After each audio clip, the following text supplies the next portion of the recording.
Quel est le prix d'une nouvelle vie? Cette question, simple en apparence, cache une réalité bien plus complexe et profonde pour ceux qui choisissent de tout recommencer ailleurs. On questionne souvent les nouveaux arrivants sur leur parcours, sur les raisons de leur départ, mais rarement sur ce qu'ils ont laissé derrière eux, leur langue maternelle, leurs saveurs familières, leurs sentiments d'appartenance et parfois même des liens familiaux irremplaçables. Chaque objet dans la valise raconte une histoire. Chaque photo gardée est un pont fragile vers le passé. L'intégration, ce n'est pas juste apprendre une nouvelle langue ou trouver un emploi. C'est un processus lent et souvent solitaire où il faut devenir une nouvelle version de soi-même, réinventer ses repères, équilibrer la joie de la découverte avec la peine de la nostalgie. C'est apprendre à rire à de nouvelles blagues, à comprendre des codes sociaux inconnus, à se reconstruire tout en restant fidèle à ses racines. Le vrai coût d'un nouveau départ se mesure en compromis quotidiens et en petites pertes silencieuses. Expliquer des blagues qui ne se traduisent pas, se sentir invisible dans une foule, manquer le confort d'être compris sans avoir à expliquer. C'est aussi accepter que certains souvenirs ne seront jamais partagés, que certaines émotions resteront sans mots. Le véritable accueil est une voie à double sens. Ce n'est pas seulement aux nouveaux arrivants de s'adapter, mais à la société de faire de la place, émotionnellement et culturellement, pour de nouvelles histoires et perspectives. L'intégration réussie naît de la curiosité, de l'écoute et du respect mutuel. Chaque nouvel arrivant apporte un trésor d'expériences, de souvenirs et de rêves. Le défi pour tous est de permettre à ces richesses d'enrichir la mosaïque collective, de les accueillir pleinement et non de les laisser s'y fondre et disparaître dans l'anonymat. C'est ainsi que naissent des sociétés vraiment inclusives, où chaque histoire compte.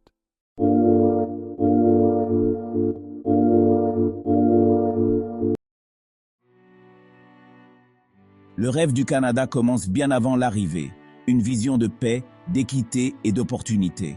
Mais la réalité peut être isolante. Les sourires amicaux sont éphémères, les paysages vastes mais solitaires, et le silence, des barrières linguistiques, des liens perdus, peut être accablant. Chaque tâche est un défi. Faire l'épicerie, parler au professeur, trouver du travail quand votre expérience n'est pas reconnue. Vous devenez une pièce de casse-tête qui ne s'ajuste pas tout à fait. Votre moi vibrant s'estompant derrière la politesse et la peur de faire des erreurs. Le rêve d'appartenance s'éloigne, remplacé par la lutte quotidienne pour s'en sortir. Dans ce silence, le coup de recommencer devient douloureusement clair. La pression de se conformer est subtile, mais puissante. Changer son nom, sa nourriture, ses histoires, juste pour s'intégrer. Parfois, ce sont de petits gestes, presque invisibles, comme modifier la prononciation de son prénom ou éviter de parler sa langue maternelle en public. D'autres fois, ce sont des choix plus lourds, comme cacher ses traditions ou minimiser ses origines pour ne pas attirer l'attention. Certains, comme Anania, troquent les lunchs faits maison contre des sandwichs, espérant se fondre dans la masse. D'autres, comme Matteo, cachent leur réussite passée pour éviter la pitié ou les jugements. Il y a ceux qui taisent leurs rêves, de peur qu'ils paraissent trop différents, et ceux qui rangent leurs souvenirs dans des tiroirs fermés à clé. Si tu t'accroches trop fermement à tes racines, tu risques l'isolement, l'impression d'être toujours à part, même au milieu de la foule. Mais si tu t'assimiles complètement, tu risques de te perdre toi-même, de ne plus reconnaître ton reflet dans le miroir. C'est un équilibre fragile, une tension constante entre deux mondes. La tragédie, c'est de se sentir forcé de choisir entre la solitude et l'effacement de soi. L'intégration ne devrait pas signifier devenir un étranger pour soi-même. Il devrait être possible de s'ouvrir à une nouvelle culture sans renier celle qui nous a façonnés, de trouver sa place sans s'effacer. Personne ne devrait avoir à choisir entre l'appartenance et l'authenticité. Chaque nouvel arrivant fait face à un choix difficile, s'intégrer ou conserver son identité. Mais peut-être que le vrai courage, c'est d'essayer de marcher entre les deux chemins et d'inventer sa propre voie. La pression de changer est ancrée dans la société. Les politiques se concentrent sur l'adaptation des nouveaux arrivants, rarement sur l'apprentissage de l'accueil par les hôtes. Le multiculturalisme n'est souvent célébré qu'en surface. Dans la vie quotidienne, la conformité est attendue. Les nouveaux arrivants deviennent des caméléons, effaçant des parties d'eux-mêmes pour survivre, mais à un coût psychologique élevé. Chaque interaction devient une performance, et derrière le masque, la solitude grandit. Une véritable connexion est impossible quand on ne peut pas être soi-même. Le vrai poids, c'est de porter son histoire en silence, invisible et inconnu. L'effacement de soi commence petit, raccourcir son nom, cacher sa langue, se rendre moins visible. La tension de vivre entre deux mondes crée une crise d'identité. Qui suis-je maintenant? Et qui suis-je en train de devenir? Le désir d'appartenir motive ces changements, mais une connexion bâtie sur le fait de cacher son vrai soi est vide. L'acceptation que vous obtenez est conditionnelle, et la solitude d'être aimé pour une fausse version de soi-même est encore plus profonde. La véritable appartenance ne peut pas être construite sur l'effacement de soi.